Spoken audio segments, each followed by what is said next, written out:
একদিন শিশু নবী হজরত মুহাম্মদ সাল্লাল্লাহু আলাইহি ওয়াসাল্লাম ক্ষুধার্ত অবস্থায় মক্কার ধুলামাখা পথ ধরে হেঁটে চলেছে। কিছুটা দূরে ছিল আবু জাহেলের খেজুর বাগান। আবু জাহেল এক ইহুদি ব্যক্তিকে নিয়ে খেজুরগুলো একটি বস্তায় ভর্তি করছিল।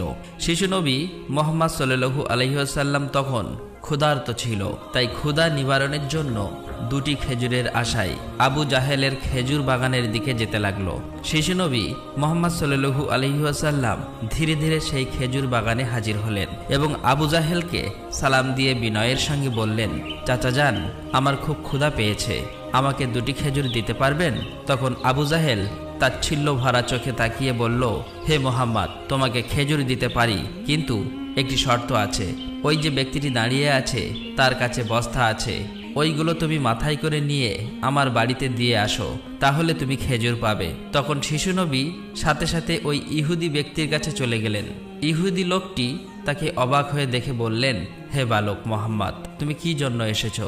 শিশু নবী মুহাম্মদ সাল্লাল্লাহু আলাইহি ওয়াসাল্লাম বললেন, আমি এই বস্তা মাথায় করে নিয়ে যাব। ইহুদি ব্যক্তিটি বললেন, এই ছোট্ট বয়সে তুমি কি এই বস্তা নিয়ে যেতে পারবে? শিশু নবী বললেন, নিশ্চয়ই পারবো। অতঃপর শিশু মুহাম্মদ সাল্লাল্লাহু আলাইহি ওয়াসাল্লাম ধুলিমাখা শরীরে মাথায় বিশাল বস্তা নিয়ে হেঁটে চললেন। ছোট্ট ছোট্ট পা, ক্লান্ত দেহ, কিন্তু চেহারায় এক অপার্থিব শান্তি।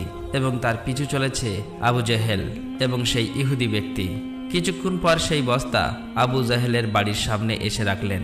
তখন ইহুদি ব্যক্তি এই বস্তা নিয়ে বাড়ির ভিতরের কোণে রেখে দিলেন। তারপর শিশু নবী হজরত মুহাম্মদ সাল্লাল্লাহু আলাইহি ওয়াসাল্লাম বললেন, চাচা যান, আমাকে খেজুর দেবেন না? তখন আবু জাহেল মাত্র একটি খেজুর দিলেন। তখন শিশু নবী হজরত মুহাম্মদ সাল্লাল্লাহু আলাইহি ওয়াসাল্লাম বললেন, চাচা যান, আর একটি খেজুর দেবেন না? এই নির্দোষ চাওয়াই যেন আবু জাহেলের আগুনে ঘি ঢেলে দিল। সে রেগে গিয়ে হঠাৎ করে একটি প্রচণ্ড থাপ্পড় মারল শিশু মুহাম্মদ সাল্লাল্লাহু আলাইহি ওয়াসাল্লামের গালে।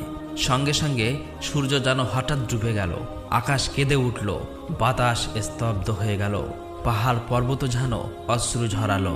যে একটি নিষ্পাপ শিশুর উপর এমন অন্যায়! নিষ্ঠুর আবু জাহেল হাসতে হাসতে ঘরে প্রবেশ করল। ঠিক তখনই ঘটল এক অলৌকিক ঘটনা। খেজুর ভর্তি বস্তার মুখ খুলতেই আবু জাহেল হতবাক হয়ে গেলেন। আবু জাহেল দেখল বস্তার সমস্ত খেজুরগুলো ছোট ছোট পাথর হয়ে গেছে।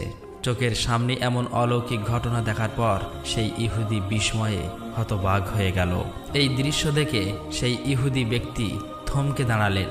এমন অলৌকিক ঘটনার কথা জানানোর জন্য ইহুদি ব্যক্তিটি দ্রুত তাদের নেতার কাছে ছুটে গেল, কিন্তু নিষ্ঠুর অত্যাচারী আবু জাহেল তখন ঘর থেকে